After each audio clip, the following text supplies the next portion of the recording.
That is a Cleveland, and we're gonna talk about Cleveland thermostats. This here is a Cleveland thermostat. This is a TrackBoss version. You can get these in 160, 180, and 195, I think. It is a copy of the original Robert Shaw Cleveland thermostat, the Robert Shaw 333 version, I think it is.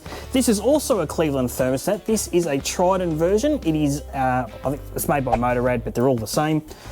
If it's Trident, Motorrad or whatnot. This is a 170 degree one. That's what it looks like in the new guys. It's a TT2023170. You can get it also in 180 degrees.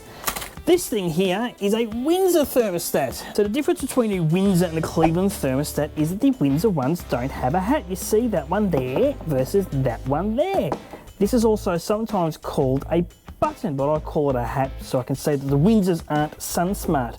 You'll have a look at these ones too. There is also a hat or a button on the end of the protruding thing. To understand why that hat is important, we have to look at the Cleveland block. These things were designed as race blocks, as everyone says online as well. So what the designers did was they developed this bypass circuit in which when it was cold, all the water would circulate constantly through the block like this in a violent fashion to make sure that basically it would warm up quick and warm up evenly without hot spots in any parts of the cylinder heads.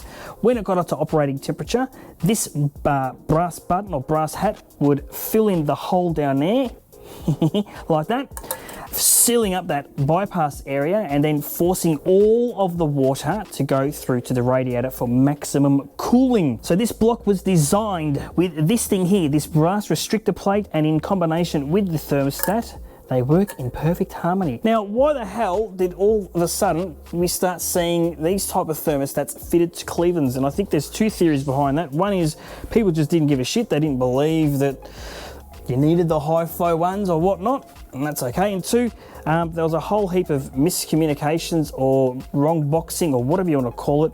I think definitely in Australia, I think when you bought a Dayco version for a Cleveland, you just got the Windsor one. People will say that you don't need it, and to that I say, that's fine. If your car doesn't overheat with a Windsor style stat in it, no worries. But without that hat or the button on there blocking off that little restrictor plate, your cooling system's not running as efficient as it could be. Think of it as you're trying to cool your house down on a hot day, but you've got your front and back doors open.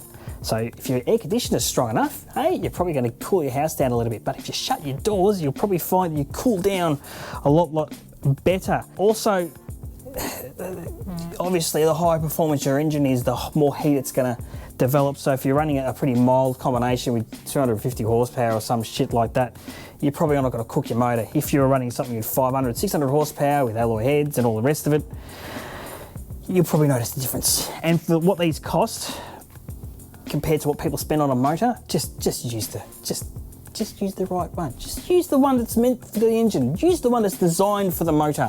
You'll be fine. It's okay. You don't have to tell anyone. Just fucking use it. So if you bought a Cleveland powered muscle car and you want to make sure the cooling system's working or at least got the right bits in there, first thing I do would be pull the thermostat out, make sure you've got a hat on your thermostat, or check the model numbers and see online, make sure it's Cleveland specific, and also check to see if you've got that brass, that restrictor plate. So you can see my one there, that is clear as day that I'm running that brass button, and you can see top on it to make sure you don't put it in upside down. Lastly, what temperature should you run? Well, I'm going to use a 160, and in the next video, if you want to watch that, I'm going to put all this back together. Just because it's got 160 printed on it, which is like 71 degrees Celsius, doesn't mean the engine's going to run at 160. Just because you've got a 180 in it doesn't mean it's going to run at 180. That is the temperature or the opening temperature of the thermostat. That's all the thermostat has to do. That's got one job, is to open at that temperature, or at least begin to open at that temperature or remain open at that temperature, whatever the interpretation is. The temperature your engine will run at is actually determined by how big and efficient your bloody radiator is, and fan and water pump and all the rest of it, and how much heat your engine's putting out. Mate, I'll tell you, if I had a 160 and I had a shit radiator that was blocked and an impeller on my water pump was knackered, there's no way that this is going to run at 160 degrees.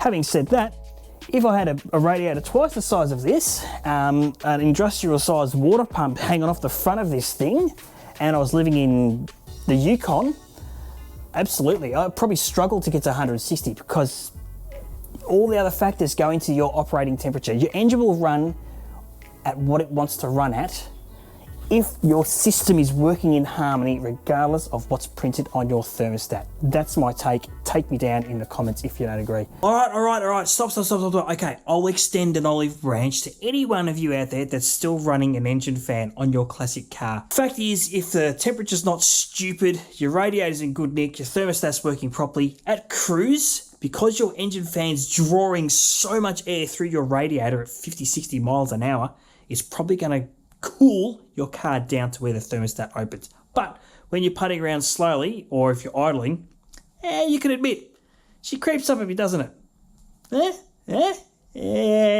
Anyway, that's all I've got to say. Thanks for watching. Hope you liked it.